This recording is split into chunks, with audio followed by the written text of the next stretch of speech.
Dibongkar PPATK, perputaran uang di rekening Giska Deborah ternyata capai 40 miliar rupiah.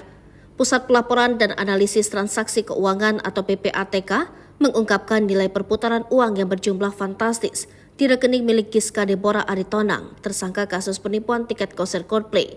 Kepala PPATK, Ivan Yustiavandana, membeberkan nilai perputaran uang di rekening Giska Deborah hampir mencapai 40 miliar rupiah.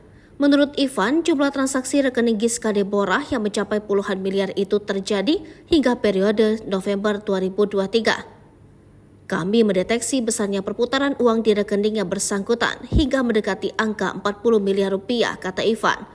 Dari 40 miliar rupiah tersebut, Ivan menambahkan transaksi terbanyak terjadi pada periode Mei sampai November 2023 yang nilainya di atas 30 miliar rupiah. Ivan mengatakan pihaknya saat ini sudah memblokir sejumlah rekening milik tersangka Giska Deborah Aritonang. Namun demikian, Ivan tidak menyebutkan secara pasti berapa rekening yang diblokir dalam kasus penipuan tersebut. Ya, kami sudah blokir sejak minggu lalu, ada di beberapa bank. Terbesar di satu rekening, lainnya tidak signifikan, ucap dia.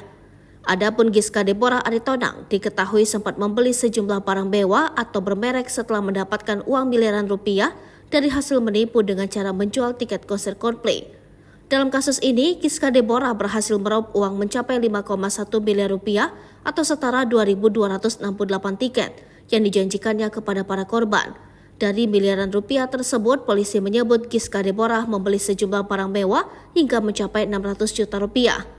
Kapolres Metro Jakarta Pusat Kombes Susatyo Purnomo Condro mengatakan motif tersangka Giska Deborah sengaja menipu para penggemar Coldplay tersebut untuk mencari keuntungan.